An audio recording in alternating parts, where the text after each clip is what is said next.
स्वागत है आपका अनऑफिशियल कार्यालय के इस नए एक्सेल वीडियो में। ये जो वीडियो है ये हमारे सैलरी रिपोर्ट सीरीज की तीसरी वीडियो है।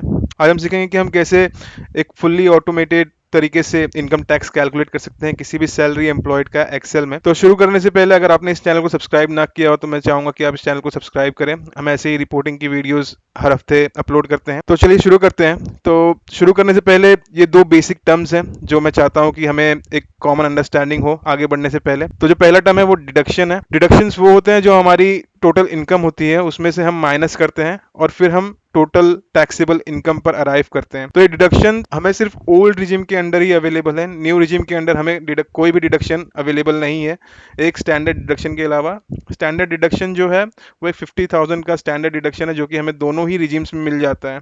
अगर आपको उसके अलावा कोई भी डिडक्शन लेना है जैसे एटीसी के अंडर डिडक्शन लेना है फॉर एग्जांपल तो आपको ओल्ड रिजिम के लिए ऑप्ट करना पड़ेगा। तो दूसरा जो टर्म है वो है मैक्सिमम नॉन टैक्सेबल लिमिट का। दूसरा जो टर्म है वो है मैक्सिमम नॉन टैक्सेबल लिमिट का। न्यू टैक्स रिजिम के अंडर हमें जो मैक्सिमम नॉन टैक्सेबल इनकम की लिमिट मिलती है वो है 3 लाख। उसके ऊपर हमें सेक्शन 87A के तहत 25,000 का रिबेट मिलता है जो कि हमारी 7 लाख तक की इनकम को नॉन टैक्सेबल बना देता है। उसी तरह से ओल्ड रिजिम के अंडर हमें जो रिबेट मिलता है उसके तहत हमारी जो 5 लाख तक की इनकम है वो नॉन टैक्सेबल हो जाती है। तो बढ़ते हैं अब इस वीडियो के नेक्स्ट पार्ट की तरफ जो कि है टैक्सेबल इनकम कैलकुलेट करना। और यहाँ पर हम एक टेम्पलेट क्रिएट करेंगे स्क्रैच से जिससे हम जानेंगे कि कैसे हम एक टैक्स किसी भी सैलरीड एम्प्लॉयड की टैक्सेबल इनकम कैसे कैलकुलेट कर सकते हैं। तो चलिए शुरू करते हैं। सबसे पहले हम हेडर्स दे देंगे। पहला जो हेडर देंगे वो पर्टिकुलर्स का होगा, पर्टिकुलर। फिर जो दूसरा हेडर होगा वो होगा अमाउंट। बोल्ड करके एक बैकग्राउंड कलर दे देंगे। तो पहला जो कंपोनेंट आएगा वो आएगा हमारा टोटल इनकम, टोटल इनकम। फिर यहाँ से हमारे सारे डिडक्शंस के पार्ट आ जाएंगे। तो एक लाइन छोड़कर हम यहाँ पर पहला डिडक्शन लिखेंगे जो होगा स्टैंडर्ड डिडक्शन। पहला जो अमाउंट है इसे हम हेडिंग दे देंगे ओल्ड रिजिम का और यहाँ पर न्यू रिजिम लिख लेंगे। कॉलम्स को एडजस्ट करके इसे बोल्ड कर लेंगे और इसे भी एक बैकग्राउंड कलर दे देंगे डार्क थोड़ा वाइट। और यहाँ पर भी अमाउंट को ट्रैक कर लेंगे। फिर दूसरा जो बहुत ही जेनरिक डिडक्शन है वो है basic deduction under under section 80C। तो उसे यहाँ पर लिख लेंगे। बेसिक डिडक्शन की जो मैक्सिमम लिमिट है वो है 1,50,000। तो यहाँ पर हम एक कमेंट ऐड कर देंगे मैक्स लिमिट 1.5 लाख। और न्यू टैक्स रिजिम में डिडक्शन अवेलेबल नहीं है इसलिए हमेशा ही जीरो होगा। फिर इसके बाद जो बहुत ही मोस्टली यूज्ड जो कह सकते हैं एक तरह का डिडक्शन होता है वो होता है मेडिकल इंश्योरेंस का। मेडिकल इंश्योरेंस आता है सेक्शन 80D के अंदर, मेडिकल इंश्योरेंस। और इसकी जो मैक्सिमम लिमिट होती है सेल्फ के लिए वो है 25,000। तो यहाँ पर हम एक नोट डाल देंगे मैक्स लिमिट। और न्यू रिजिम में ये जीरो ही होता है तो यहाँ पर जीरो लिख लेंगे। फिर नेक्स्ट हमारा डिडक्शन आएगा वो आएगा इंटरेस्ट ऑन हाउसिंग लोन। ये आता है सेक्शन 80E के तहत। तो इसको भी यहाँ पर फीड इन कर लेंगे। नेक्स्ट जो मोस्ट यूज्ड डिडक्शन है वो आता है एम्प्लॉयज कॉन्ट्रीब्यूशन टू एनपीएस। वो आता है सेक्शन 80CCD के तहत। तो उसको यहाँ पर फीड इन कर लेंगे। तो इंटरेस्ट ऑन हाउसिंग लोन की जो लिमिट है वो मैक्स लिमिट होती है 2 लाख तक की। 2 लाख तक का जो भी आप इंटरेस्ट देते हैं अपने हाउसिंग लोन पर वो अंडर डिडक्शन चला जाता है। तो इसलिए यहाँ पर हम एक नोट लिख देंगे मैक्स लिमिट 2 लाख। और एनपीएस की जो एम्प्लॉय कंट्रीब्यूशन की लिमिट होती है वो होती है 50,000 की। तो यहाँ पर लिख लेंगे मैक्स लिमिट 50,000। और न्यू टैक्स रिजिम में ये दोनों ही अवेलेबल नहीं है तो इसलिए 0 0। तो ये सारे हमारे बेसिक डिडक्शंस हैं जो कि जनरली मोस्टली यूज्ड होते हैं। तो ये सारे मैंने यहाँ पर फीड इन कर लिए हैं। अब हम अपनी नेट टैक्सेबल इनकम कैलकुलेट करेंगे। यहाँ पर एक हेडर दे देंगे नेट टैक्सेबल इनकम। इसे बोल्ड कर लेंगे और इसे भी एक बैकग्राउंड कलर दे देंगे थोड़ा लाइट कलर। इन सबको एक टेबल में ले लेंगे। All borders outside thick borders. Standard deduction 50,000 होता है ये हमें पता है दोनों ही रीजन्स में।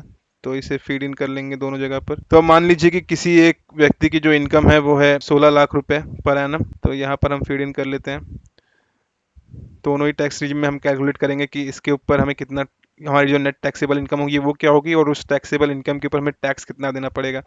तो ये एग्जांपल के तहत हम ये कैलकुलेट करेंगे। और मान लेते हैं कि ये मैक्सिमम लिमिट जो भी बेसिक डिडक्शन का है वो इन्वेस्ट कर रहा है।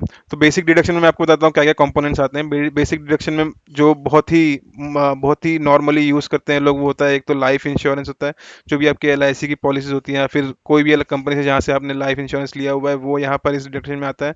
दूसरा जो कंपोनेंट है वो होता है ईएलएसएस का। ये एक इक्विटी लिंक्ड सेविंग स्कीम है जो कि म्यूचुअल फंड की तरह होता है। बेसिकली 3 साल का लॉक इन पीरियड होता है इसमें। ईएलएसएस के बाद आता है आपका जो प्रिंसिपल अमाउंट होता है जो अपने होम लोन पे देते हैं वो आता है यहाँ पर। Principal on home loan. इसके बाद आपका जो पीएफ डिडक्ट होता है वो भी इसी के अंडर आता है। तो ये सारे बहुत ही जेनरिक कंपोनेंट्स है बेसिक डिडक्शन ईटीसी के। यहाँ पे मैंने फीड इन कर दिया हुआ है। मान लेते हैं कि इसने 1.5 लाख रुपए इन्वेस्ट कर दिए हैं इन सभी हेडर्स के अंदर। फिर इसके बाद इसने मेडिकल इंश्योरेंस 25,000 का ले रखा हुआ है अपने अपने वाइफ और अपने बच्चे के लिए, और ये मैक्सिमम लिमिट पर इंटरेस्ट भी पे कर रहा है, और इसने कंट्रीब्यूट भी 50,000 कर रखा हुआ है एनपीएस के अंदर। तो अब इसकी जो नेट इनकम होगी, नेट टैक्सेबल इनकम होगी, equals to 16 lakh minus 15,000 minus 1,50,000 minus 25 minus 2 lakh minus 50,000। इसकी नेट टैक्सेबल इनकम होगी ओल्ड टैक्स रिजीम में।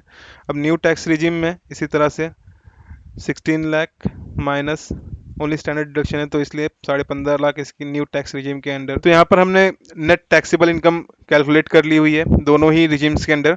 अब हम नेक्स्ट पार्ट में देखेंगे कि हम कैसे कैसे इस इनकम पर हम टैक्स कैलकुलेट कर सकते हैं। तो यहाँ पर मैंने टैक्स स्लैब ऑलरेडी फिलअप किया हुआ है। हम यहाँ पर फॉर्मूला लगाएंगे, इफ कंडीशंस लगाकर कैलकुलेट करेंगे। तो उससे पहले यहाँ पर हम एक फॉर्मूला लगा देते हैं, इक्वल्स टू जो नेट टैक्सेबल इनकम है वो हम यहाँ पर फीड इन कर देंगे। ओल्ड रिजीम की है 11,25,000, तो यहाँ पर इसे ऑटोमेट कर देंगे। यहाँ पर हेडर दे देते हैं ओल्ड रिजीम, और यहाँ पर न्यू रिजीम का हेडर दे देंगे, और यहाँ पर भी सेम फार्मूला लगा देंगे, equals to new tax regime का वैल्यू ले लेंगे, इसे भी बॉर्डर दे देंगे आउटसाइड, इसे बैकग्राउंड कलर देकर बोल्ड कर लेंगे, और इसे भी बॉर्डर दे देंगे। तो चलिए अब शुरू करते हैं। यहाँ पर इसका नेट टैक्सेबल जो नेट टैक्सेबल के ऊपर टैक्स इसको पे करना है वो अमाउंट हम कैलकुलेट करना स्टार्ट करते हैं। तो पहले हम इस टेबल को थोड़ा अपडेट कर लेते हैं। यहाँ टैक्स अमाउंट की जगह इसे टैक्सेबल अमाउंट कर देते हैं, और यहाँ पर एक और कॉलम ऐड कर लेते हैं और इसे हेडिंग दे देते हैं टैक्स पेएबल का, टैक्स पेएबल। सेम फॉर्मेट दे देते हैं फॉर्मेट प्रिंटर का यूज़ करके, और इसे मर्ज एंड सेंटर कर देते हैं। बॉर्डर अप्लाई कर लेंगे, all borders outside thick border. अब ये सेम फॉर्मेट हम नीचे भी अप्लाई कर देंगे न्यू टैक्स रिजीम के स्लैब में। सॉरी यहाँ पर मिस्टेक हो गई है, ये न्यू रिजीम है। तो हमारा फॉर्मेट पूरी तरह से रेडी है। अब स्टार्ट करते हैं हम इफ कंडीशंस लगाने के लिए। पहले हम यहाँ पर कैलकुलेट करेंगे कि जो टैक्सेबल इनकम है, जो टैक्सेबल अमाउंट है ईच स्लैब के अंदर वो क्या है, और फिर उसके इक्विवेलेंट जो टैक्स स्लैब परसेंट है उससे उसको मल्टीप्लाई करके हम टैक्स पेएबल की अमाउंट कैलकुलेट करेंगे। तो चलिए शुरू करते हैं। पहले हम ओल्ड रिजीम के लिए टैक्सेबल इनकम कैलकुलेट करते हैं। तो यहाँ पर इक्वल्स टू इफ लगा देंगे, टैब प्रेस करके ब्रैकेट ओपन कर लेंगे, लॉजिकल टेस्ट लगाना है। तो लॉजिकल टेस्ट हम ये बेसिकली कंडीशन लगानी है। तो कंडीशन हम ये देंगे कि जो हमारी जो ओल्ड रिजीम के अंडर टैक्सेबल इनकम है, अगर वो ग्रेटर देन ये जो टैक्स लिमिट है इसकी मैक्सिमम जो वैल्यू है वो 2,50,000 0 to 2,50,000। तो यहाँ पर अगर हम लिखेंगे 2,50,000, कॉमर्स नहीं आएंगे, 2,50,000। अगर ये कंडीशन मीट हो रही है तो यहाँ पर 2,50,000 आएगा, क्योंकि जो 0 to 2,50,000 का डिफरेंट है वो 2,50,000 है, इसलिए 2,50,000 की वैल्यू आएगी अगर ये कंडीशन मीट हो रही है। तो अगर वो मीट नहीं हो रही है तो हमारी जो वैल्यू है C2 में, जो कि हमारी एक्चुअल अमाउंट होगा, वो आ जाए यहाँ पर। तो यहाँ पर ब्रैकेट क्लोज कर देंगे, एंटर। ये हमारी टैक्सेबल अमाउंट आ गया 2.5 लाख यहाँ पर, क्योंकि ये जो हमारी अमाउंट जो हमारी वैल्यू है टैक्सेबल इनकम की वो 2.5 लाख से ज़्यादा है, इसलिए यहाँ पर 2.5 लाख आ गया है। फिर वैसे ही दूसरे स्लैब के लिए भी हम टैक्सेबल अमाउंट को कैलकुलेट करेंगे, equals to if bracket open कर लेंगे। हम ओल्ड रिजीम के अंदर टैक्सेबल इनकम है उसको कैलकुलेट करेंगे। अगर ये ग्रेटर है, जो हमारी दूसरा जो टैक्स स्लैब है उसका जो मैक्सिमम इनकम लिमिट है वो है 5 लाख का, तो इसलिए यहाँ पर हम 5 लाख लिखेंगे, कॉमा। अगर ये 5 लाख से ज़्यादा है तो यहाँ पर 2.5 लाख आएगा, क्योंकि 2.5 लाख से 5 लाख तक का स्लैब है, तो दोनों का डिफरेंस जो है वो 2.5 लाख है, इसलिए हम यहाँ पर 2.5 लाख लिखेंगे, दोनों का डिफरेंस आ जाएगा यहाँ पर। अगर ये नहीं है, 5 लाख से ज़्यादा नहीं है, तो जो हमारा ओल्ड रिजीम है उसकी वैल्यू को हम माइनस करेंगे इसकी वैल्यू से, जो हमारा पिछले स्लैब का वैल्यू था, और वो वैल्यू यहाँ पर पॉपुलेट हो जाए। ओके, ब्रैकेट क्लोज करेंगे, एंटर। क्योंकि ये 5 लाख से ज़्यादा है, हमारा कंडीशन मीट हो गया, तो इसलिए यहाँ पर 2.5 लाख आ गया। वैसे ही तीसरे स्लैब के लिए भी हम अमाउंट कैलकुलेट करेंगे, सेम कंडीशन लगाएंगे, इक्वल्स टू इफ का, equals to if bracket open कर लेंगे। हम ओल्ड रिजीम के अंदर टैक्सेबल वैल्यू जो है उसको सिलेक्ट करेंगे। अगर ये ग्रेटर देन 10, यहाँ पर जो हमारी मैक्सिमम जो थर्ड स्लैब के अंदर हमारी जो मैक्सिमम वैल्यू है टैक्सेबल इनकम की वो है 10 लाख रुपए, तो इसलिए हम इसे ग्रेटर देन 10 लाख लिखेंगे यहाँ पर, 10 लाख। अगर ये कंडीशन मीट हो रही है तो यहाँ पर डिफरेंस आएगा इस स्लैब का, जो डिफरेंस है वो 5 लाख से, ये जो स्लैब है वो 5 लाख से 10 लाख का है, तो इन दोनों का डिफरेंस होगा 5 लाख, तो इसलिए यहाँ पर जो वैल्यू आएगी वो 5 लाख की होगी। अगर ये कंडीशन मीट नहीं हो रही है तो हमारा जो एक्चुअल टैक्सेबल अमाउंट है वो माइनस होगा ऊपर के जो हमारे अमाउंट आए हैं उनके एडिशन से। ठीक है, तो हमारा 5 लाख माइनस जो हमारी एक्चुअल टैक्सेबल इनकम है वो आ जाए, अगर जो सैलरी है जो एक्चुअल इनकम है टैक्सेबल इनकम है 10 लाख से कम है तो। और यहाँ पर पहला वाला जो ब्रैकेट है उसे भी क्लोज कर लेंगे, फाइनली एंटर। और ये 5 लाख आ गया यहाँ पर, क्योंकि हमारी जो टोटल इनकम है वो 10 लाख से ज़्यादा है, इसलिए जो डिफरेंस है वो आ गया। तो अब इसी तरह से लास्ट जो स्लैब है उसके लिए भी हम वैल्यू कैलकुलेट कर लेंगे। तो यहाँ पर फॉर्मूला लगाएंगे equals to if, bracket open करेंगे, हमारा जो टैक्सेबल इनकम है उसको सिलेक्ट करेंगे, अगर this is greater than 10 lakh, okay, comma, अगर ये 10 लाख से ज़्यादा है तो हमारी जो वैल्यू यहाँ पर आनी चाहिए, यहाँ पर ब्रैकेट ओपन कर लेंगे, जो हमारी टैक्सेबल इनकम है 11,25,000, उसको हम माइनस कर लेंगे 10 लाख से। अगर 10 लाख के ऊपर जितना भी वैल्यू है वो यहाँ पर इस स्लैब के अंदर टैक्सेबल हो जाएगा, इसलिए हम ये कर रहे हैं। जैसे कि यहाँ पर हमारी जो एक्चुअल टैक्सेबल इनकम है वो 11,25,000 है, तो हम देखना चाहते हैं कि 10 लाख के ऊपर जितनी भी इनकम होगी वो उसके ऊपर 30% टैक्स लगेगा। तो 10 लाख के ऊपर हमारी 1,25,000 की इनकम है, तो वो यहाँ पर आने के लिए ये कंडीशन हम डाल रहे हैं यहाँ पर। तो यहाँ पर 10 लाख से इसे माइनस कर देंगे, ब्रैकेट को क्लोज कर देंगे, कॉमा जीरो। अगर ये 10 लाख से कम है तो यहाँ पर जीरो वैल्यू आ जाए तो वो कुछ भी टैक्सेबल नहीं होगा, ये कंडीशन है यहाँ पर। फाइनली ब्रैकेट क्लोज कर देंगे और एंटर कर देंगे यहाँ पर, और यहाँ पर 1,25,000 आ गई। अब इसका टैक्सेस पेएबल जो है उसको कैलकुलेट करने के लिए हम यहाँ पर फॉर्मूला लगाएंगे equals to taxable amount multiplied by tax slab, enter. यहाँ पर जीरो है क्योंकि ये 0% है, टैक्सेबल नहीं है 2.5 लाख तक।